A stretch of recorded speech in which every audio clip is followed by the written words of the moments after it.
War has its ghosts. Strange stories circulate among soldiers, whispered around campfires or in the dark corners of barracks. Some are just legends, distorted by time and fear. Others simply vanish. But every now and then, something slips through. In the early 2000s, during the United States war in Afghanistan, a story emerged. One that never reached mainstream media, but spread like a forbidden secret among the military. A tale so absurd that no one dared to officially document it. The Kandahar Giant. According to anonymous witnesses, it all started with the disappearance of a military patrol sent on a reconnaissance mission in the mountains of Kandahar. No communication, no signs of life. Concerned, higher-ups dispatched a rescue team to investigate, but what they found defied all explanation. Destroyed equipment, human bones scattered on the ground, and footprints, massive footprints, all leading to the entrance of a remote cave. The soldiers moved forward, weapons raised, unaware that they were about to encounter something that shouldn't exist. What happened inside that cave was quickly buried by the government. Reports vanished, satellites were shut down. The survivors never spoke of it again. But every war has secrets that refuse to be forgotten, and the scariest part isn't what was found. It's what might still be out there. War is full of unexplainable things. People go missing, bodies are never found, transmissions cut out for no reason. You learn to accept that some questions will never have answers. But this one was different. In 2002, an entire U.S. battalion vanished in the mountains of Kandahar. No distress call, not a single trace of life. The guys were on patrol in a remote area when contact was lost. At first, command thought it was just a technical issue. Radio failure, maybe. Lost in all those massive rocks.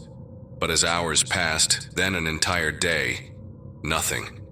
They tried calling the soldiers back, sent out drones for recon, even dispatched a helicopter to take a look. Nothing. No signs of combat, no wreckage, no bodies. They were just gone. Then they found the only clue left behind, a camera lying on the ground near the battalion's last known coordinates. It was one of those small devices some soldiers carried to record missions. Judging by the way it was positioned, it looked like it had been ripped off someone's vest. The intel team took it straight to the base, trying to recover the data. Most of it was corrupted. Static and white noise mixed with flashes of distorted images, but they managed to salvage the last few minutes of footage. The video starts with a soldier, panting, breath short and frantic.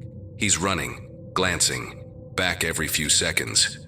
In the background you can hear screams, some human, others, I don't know. The ground shakes. The camera jolts violently, the image full of interference.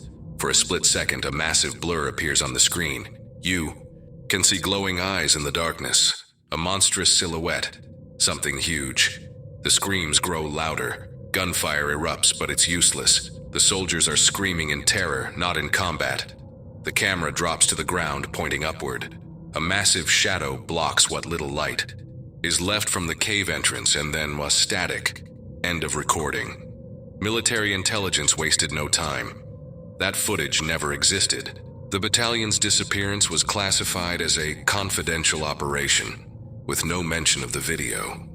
The media never found out, but the higher-ups knew this wasn't normal. They couldn't just let it go. If something in the mountains of Kandahar was hunting American soldiers, there was only one solution: send in a specialized team to find out what happened and eliminate it. Missions like this don't go to regular guys. If you got the call, it means you've seen things that will never make it into an official report. It means that if you disappear, no one's going to ask why. The team assigned to this mission was no different. Captain Reynolds was the leader, a tough, quiet man who had seen it all. He carried the look of someone who had buried more soldiers than he cared to remember. He had led missions that would never be mentioned in government records. Lieutenant Carter was the brains of the operation. An intelligence officer, but not like the other analysts who hid behind a desk. He had studied archaeology before joining the military, and had a strangely unsettling fascination with ancient myths. If there was anything unusual about this mission, he would know. Sergeant Alvarez was the tracker, a former hunter before enlisting in the Marines. Silent, observant, the kind of guy who could walk through the desert without making a sound. And finally, Private Finch, the youngest in the unit. Battle-hardened, but skeptical of these top-secret missions. He was the guy who believed everything had a logical explanation. Ghosts and mysterious creatures were just stories to scare rookies. The briefing took place in a windowless room, somewhere inside an underground base in the Middle East. A projector lit up the wall with images of the Kandahar region, topographic maps, and the only frame recovered from the found recording. The image showed a massive shadow in the background, distorted by the camera's interference. No expert had been able to identify what it was. The officer in charge of the mission laid out the details quickly. The battalion had vanished without a trace. No distress signal was sent. The only clue was the footage. The special unit's mission was to enter the area, investigate, and eliminate any threat. Reynolds listened in silence, arms crossed. He had done black ops before, but something about this felt off. Carter broke the silence, flipping through a dossier filled with old documents. This has happened before. The commander turned to him. What? Carter looked up. There are records of soldiers disappearing in this same region, not just Americans. British, Soviets, even Persian troops centuries ago. He tossed some pages onto the table. They were old reports, some in Russian, others in ancient Persian. All spoke of troops entering the mountains and never coming back. This isn't just a rescue mission, Carter continued. We're stepping into something the government already knows about, something they're hiding. The room fell silent. Reynolds closed the dossier, grabbed his weapon, and said what everyone already knew. We leave at dawn. The Black Hawk helicopter hovered low over the sand before touching down. The team jumped out quickly, feeling the blistering heat radiating from the ground in waves. The pilot didn't even bother shutting off the engines. He knew this was the kind of mission where it was best not to stick around. As soon as their boots hit the ground, Reynolds raised his fist, signaling the team to move into tactical formation. Carter checked the military GPS, a rugged device that beeped with the last known coordinates of the missing battalion. Finch adjusted his rifle on his shoulder, scanning the perimeter with sharp eyes. But there was nothing. No movement, no sound. This shit ain't right, Finch muttered, pressing his lips together. The place looked abandoned, but not destroyed. No craters, no signs of battle, just silence. And something else, a heavy stillness in the air, like something was waiting. The military vehicles were still there. 2 Humvees and a supply truck. But something was off. The metal was warped as if something had been driven into it with insane force. Finch moved closer and ran his hand over the punctured surface. These weren't bullet holes. They were deep, jagged, like something had pierced through the metal as easily as tin foil. What the hell did this? Finch murmured. No one answered. Then Alvarez whistled. A few meters away, they found the footprints. Reynolds crouched down to examine them. The shape was human. 5 toes, a natural arch. But there was one problem. They were massive. Each footprint was at least twice the size of a normal human foot. But the worst part was the depth. Whatever left these tracks had to weigh tons. Carter knelt beside it, running his fingers along the edge of the print. The sand here was denser, compressed, like something had stomped it down with unreal force. This isn't possible, he muttered. The desert heat was suddenly replaced by a sharp, unnatural chill. Then the radios crackled. At first, just weak interference. Then the static grew louder, sharper, like something was jamming their signal. Command, this is Ghost. Team, do you copy? Over. Nothing. The static surged again, but this time it wasn't just interference. Beneath the noise, something else was there. A low, rumbling sound, almost like a subterranean hum. Alvarez instinctively raised his rifle. His trained eyes scanned the area, searching for anything. Something's here, he whispered. Carter felt it too. It wasn't just the silence, it was the weight in the air, that unbearable crushing feeling of being watched. Finch swallowed hard. He knew something was nearby. Something big. Something that could see them. But they couldn't see it. A sudden gust of wind howled through the dunes, kicking up a wall of dust and covering parts of the footprints, almost like the desert itself was trying to hide what was coming next. The trail of footprints led them deep into the mountains. The terrain grew rougher. Sand gave way to jagged rocks and narrow canyons. The desert heat felt like it had been left behind. Reynolds led the way, eyes locked on the military GPS. They were less than 500 meters from the last known coordinates of the missing battalion. But they already knew the truth. The soldiers never made it out. "The trail ends here," Alvarez muttered, stopping in front of a massive fissure in the mountainside. The cave entrance was huge, tall enough for a helicopter to pass through without issue. Jagged rocks formed a natural archway over the darkness. Beyond, the air was different here, cold, heavy, and carrying a faint metallic scent. Carter was the first to notice. This place isn't natural. Some parts of the walls were too smooth, as if they had been carved centuries ago. He stepped closer, running his hand along the stone. He felt something beneath his fingers. Marks. He switched on his flashlight, and there they were. Ancient cave drawings covered in dust and time. They depicted human figures battling massive creatures, tiny men armed with spears and swords fighting against giants. Carter dropped to one knee, pulling a small brush from his pocket to clear away some of the dust. Among the drawings he found symbols: Sumerian, Hebrew, languages that had no business being here, side by side in the middle of Afghanistan. "This is impossible," he whispered. The others gathered around, watching as Carter traced the inscriptions with trembling fingers. "What does it say?" Finch asked, trying to sound casual. Carter took a slow, steady breath.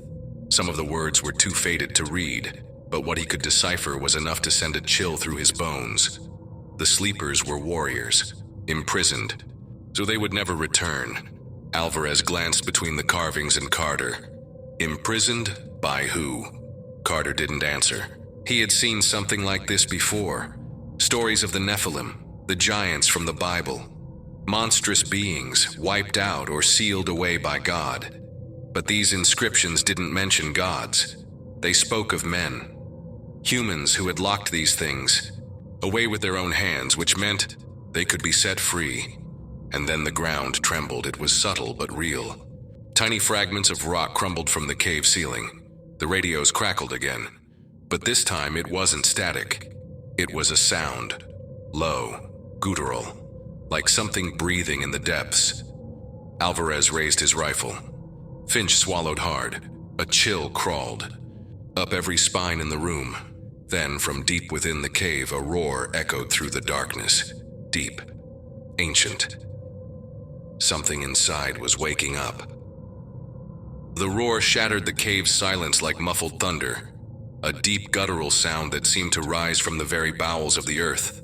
It wasn't human. The sound vibrated through the chest of every soldier, echoing off the rocks, making the ground beneath their feet tremble slightly. For a moment, no one moved.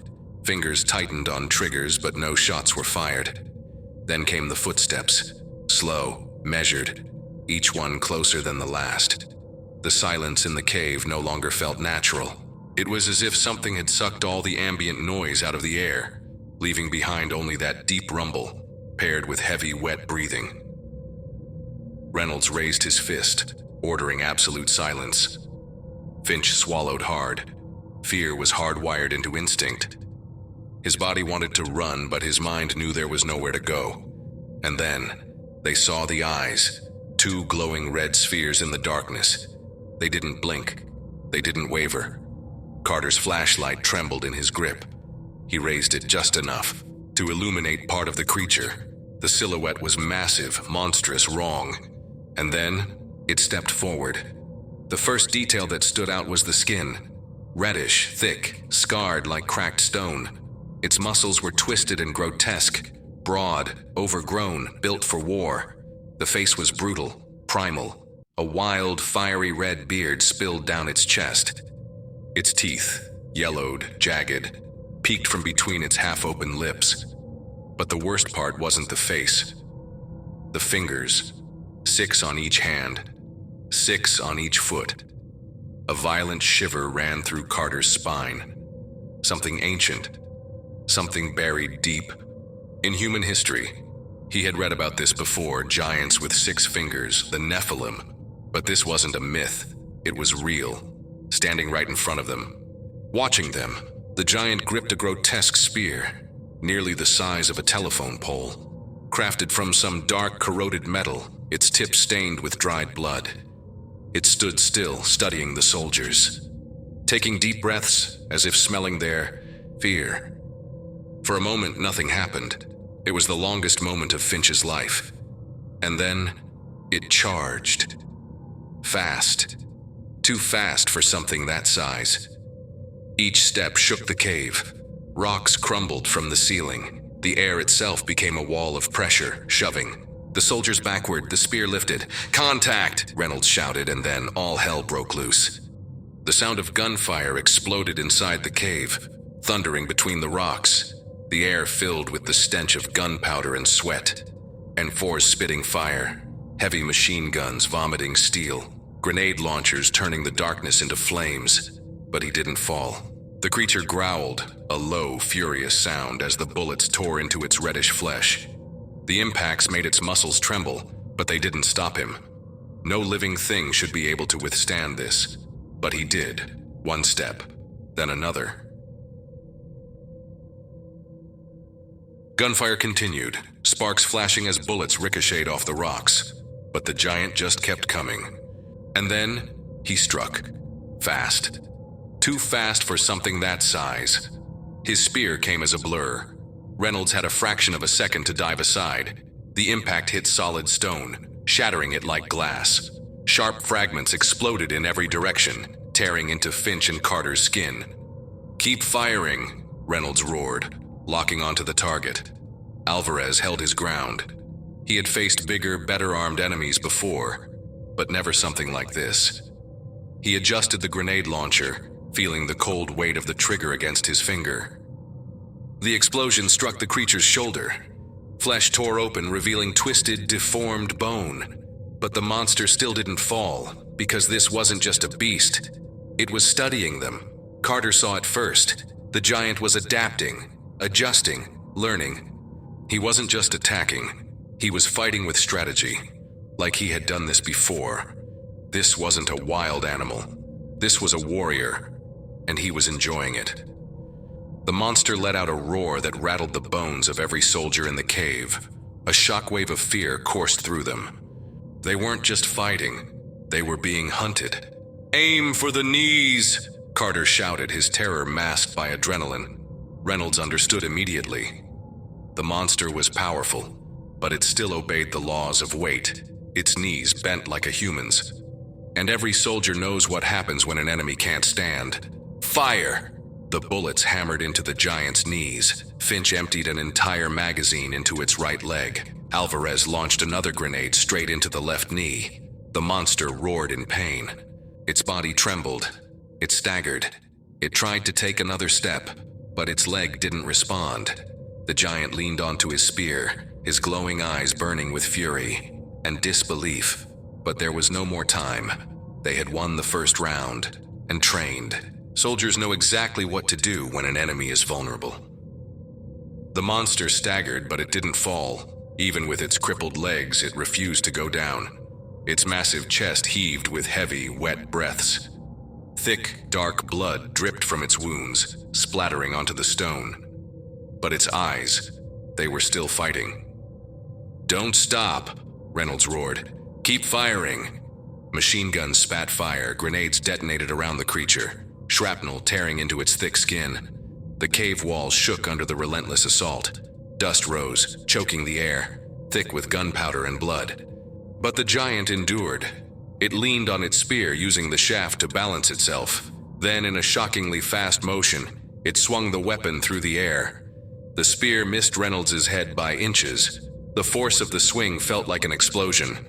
Reynolds threw himself backward at the last second, rolling across the ground, feeling the deadly blade slice through the air where his throat had been a moment before. "Holy shit!" Finch yelled, firing wildly. Alvarez didn't hesitate. With cold, precise aim, he raised his rifle and pulled the trigger. The bullet tore through the monster's eye. The creature let out a roar so powerful it shook the cave's foundations. This time, it felt it. The giant twisted in agony, clutching its face as a thick black liquid gushed from the wound. And then, it dropped to its knees. "Keep going, don't stop!" The team unleashed hell, emptying every last round. Grenades exploded. The rapid-fire cracks of machine guns merged with the beast's agonized howls. Seconds stretched into eternity. 30 straight seconds of relentless fire. The monster shuddered. Then, it collapsed backward. The impact sent a violent tremor through the ground. Its spear crashed against the stone with a dull, final thud. The creature's massive body twitched once, then went still. And then, silence. The echoes of gunfire faded. The air hung heavy with the stench of gunpowder and blood. No one moved. Finch's hands were shaking. Carter was breathing hard, like his brain was still trying to process what they had just done. Alvarez stared at the fallen creature, waiting for it to move again. Reynolds was the first to speak. "Check it." No one wanted to get closer, but duty came first. They moved forward slowly, weapons still raised. Every step felt heavier than the last. Alvarez was the first to kneel beside the creature. He pressed the barrel of his rifle against the monster's forehead and pushed. No reaction. Finally, Reynolds let out the breath he had been holding. The monster was dead, but no one felt relieved. All that remained was a cold emptiness, and the one question no one dared to say out loud: what the hell was that? The silence in the cave was almost deafening. The giant's body lay motionless, its reddish skin riddled with bullet holes, thick, dark blood seeping into the cracks of the stone. But no one stepped closer. Even in death, it felt wrong. Reynolds activated his radio, his voice flat and dry. "This is Ghost Team. Contact neutralized. We need immediate extraction." This time, the radio worked perfectly. Less than 10 minutes later, the distant rumble of helicopters filled the cave. They had been waiting. They knew something was here. 2 Black Hawks hovered over the canyon. Ropes dropped down, and a new team descended quickly. Soldiers they didn't recognize. No insignias. No names on their uniforms. They went straight for the body. No questions. No comments. Just black reinforced tarps, large enough to wrap around whatever the hell this thing was. "They don't look surprised," Finch muttered, watching the scene with suspicion. No one did. As the body was hoisted into the helicopter, the soldiers watched in silence. That's when Carter noticed something that sent a chill through his entire body. They didn't want this thing to be found. They already knew it was here. "This never happened," one of the newly arrived officers said, not even bothering to look at Reynolds. "You and your men will forget this mission." Reynolds didn't respond. By now, he knew this was how things worked, but Carter couldn't just accept it. Something still felt wrong. As the other soldiers finished gathering their gear, he turned toward the wall. The inscriptions, something inside. Him told him to look again. The monster's blood had splattered across the carved symbols, but as he looked closer, Carter noticed something he hadn't seen before. He pulled a cloth from his pack, wiped away the dust, and froze. His heart pounded. The inscriptions didn't talk about just one giant. The carvings showed many, rows of colossal figures trapped beneath mountains marked with the same seals he had found earlier. The same seal that had been broken. His throat went dry. "Carter?" Reynolds called. He didn't answer. He slowly turned toward the captain, his face pale, gripping the flashlight tightly. This wasn't the only one. Reynolds didn't say a word, but the cold dread crawling down his spine told him everything. He needed to know, if that seal had been broken, how many more were still waiting to wake up? The giant's body was taken. The mission was officially over, but no one on the team had slept since, especially Carter. The images of the inscriptions wouldn't leave his head. The broken seal, the carvings of multiple sleeping giants. He tried to forget, tried to follow orders, but then he got the message. The email came from an unknown address. No name, no subject, just an attachment. Satellite images. Carter frowned and zoomed in. It was the secret base where they had taken the body, the complex. Looked the same as always, low buildings, watchtowers, electric fences.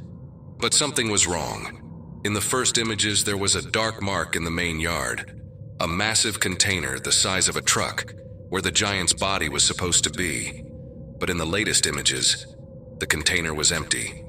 The body was gone. Carter felt his stomach drop. This didn't make sense. He checked the email again. There was a second folder with leaked security footage from inside the base. He clicked the first video. The recording showed the room where the body had been stored. Bright white lights, doctors and scientists in lab coats analyzing the corpse. Everything looked normal until the video glitched. The screen flickered to static for a few seconds. Then, when the image returned, the room was empty. The body was gone. So were the scientists. No signs of struggle, no blood. It was as if everything had been erased. Carter played the next videos. Every camera in the base failed that night. This was impossible. No one should be able to enter and leave a place like that without being detected. But someone had. And the government shut down every attempt to investigate. The giants' records were buried even deeper. The scientists' names were erased from every system. It was like they had never existed. Carter took a deep breath. He knew he should stop there, but he couldn't. He grabbed the notebook where he had scribbled the translations from the cave inscriptions. The words were still there, rushed handwriting, written in the chaos of the mission. He flipped through the pages looking for anything he might have missed. Then he found it, a single sentence, a line he hadn't had time to translate before. The sleepers never die. They only wait. A chill crawled up his spine. If that thing was really dead, its body shouldn't have just disappeared. It wasn't taken. It woke up and now no one knew where it was. The government buried the case. Reports were sealed. Files were erased. The mission never happened. But Reynolds and Carter knew the truth. Nothing had been resolved. The missing body. The disappeared scientists. The cameras that conveniently failed on the wrong night. It was obvious. They lost control. So now what? Finch asked, leaning against the Jeep, his cigarette trembling between his fingers. No one answered, because no one knew. Reynolds stood in silence, staring out into the dark desert. Carter flipped, through his notebook for the 100th time, rereading his cave notes. The night air was bitterly cold, but what chilled him to the bone wasn't the weather. If that giant had survived for so long, how many more were out there? And more importantly, who imprisoned them? Those seals weren't tombs. They were prisons. And someone, thousands of years ago, decided it was safer to lock them away than to kill them. Maybe because they couldn't die. Maybe because they weren't meant to. But now, one had awakened, and no one knew where it was. The computer screen flickered, displaying raw data from a military satellite. Coordinates, thermal readings, geological anomalies. One of the analysts frowned. This didn't make sense. He zoomed in.